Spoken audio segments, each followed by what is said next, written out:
Ongsa is tired of being in this plane. He wished that he could be somewhere where he could fight to his contempt. An era of conflict where many perish under the blade. Such was with the Anatolian Beyliks and their struggles to unify the land under the banner of Islam. One such Beylik was controlled by the Karamanids, a powerful dynasty that wished for further control of the region. But it wouldn't be easy, for they were greatly divided by jealousy and insubordination.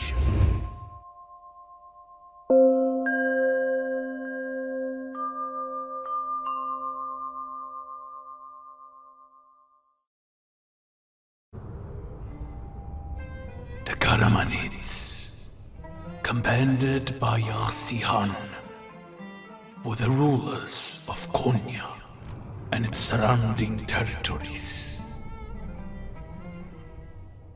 To be better in favor of the Yahya Brotherhood in the north, Yahya allowed their guilds to establish themselves in Karaman lands. This, however, did not suit well with Yahya Karatai, a prominent Karaman general that was a hardened follower of the Mevlevi Guild sect. He decided to persuade his Beylik by capturing several key forts in his territories in order to force the Yahya Brotherhood out of Konya. Yahya had become enraged with this mutiny and sent word to his sons in the other major Karaman cities to suppress the revolts. In Aksaray, Alauddin Halil Mirza was tasked to deal with Yahya himself in his key fortress. As Burhanuddin Musa, a rebellious force southeast of Laranda, to contend,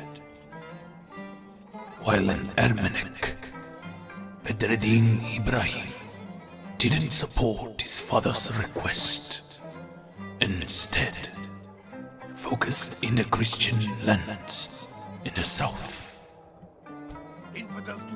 Being that he was the heir of the Karaman Beylik, he hoped to increase his lands further south for his house, where he could have better control of his estate. By the spring of 1311 of Yeshua, Yahya began preparations to attack the rebellious fortresses south of Konya.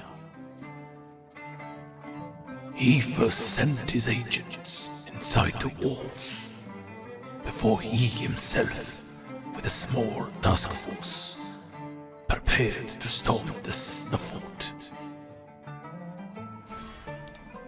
Next was Alauddin Halil Mirza, with the elite Muslim cavalry force, where he began to siege Yahya Karatai's key stronghold.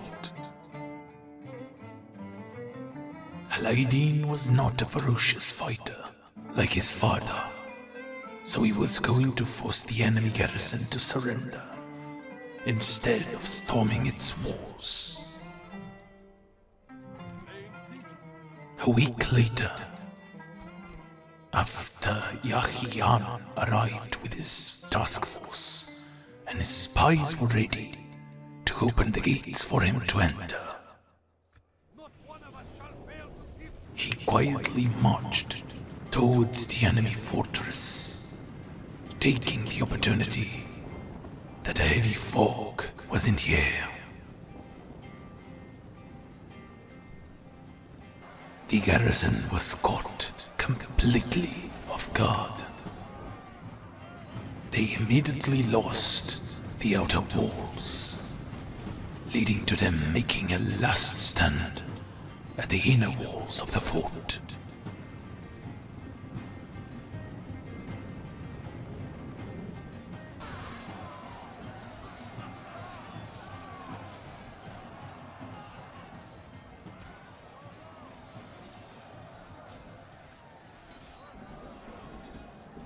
The rebellious force was killed to a man, with few losses to Yahya's side.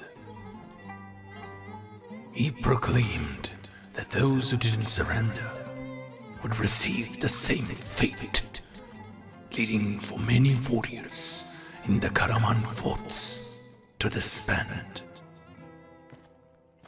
But the rebellion still remained, as long as Yahya Karatai was allowed to remain with his main rebellious armies. Burhaneddin Musa still had not assembled his armies, instead setting the jizya tax in Maranda, further boosting the morale of the rebellion.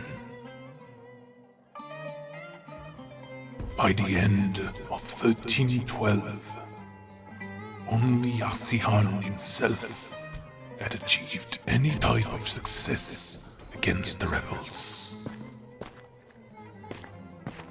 He began mustering Azabi regulars to garrison the southern fort, recalling his task force to Konya.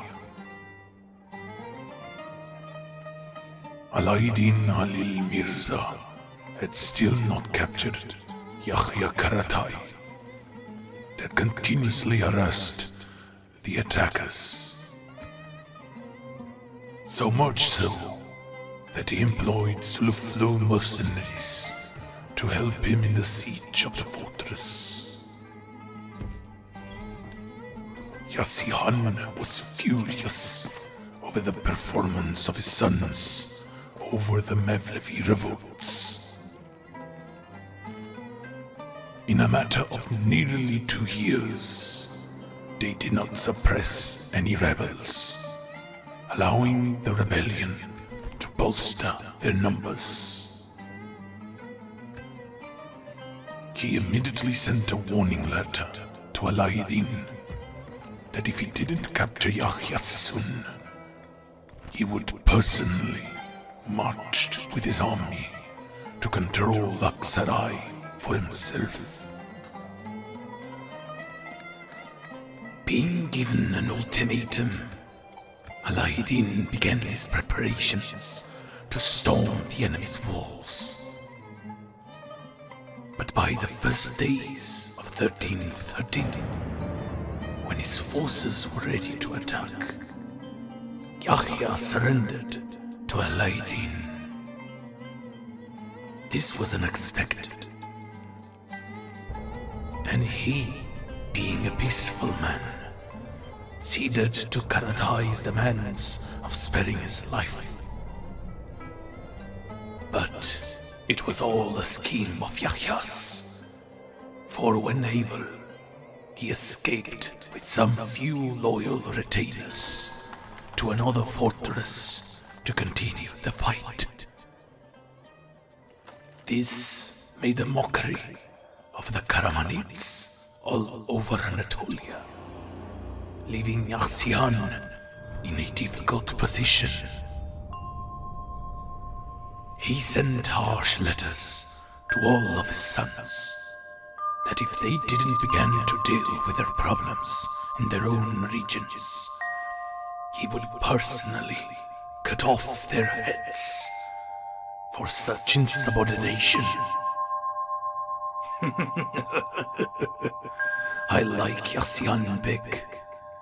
He's a true warrior. His weakling sons will have hell to pay if they don't obey their father's commands by the next chapter of the Karamanid saga.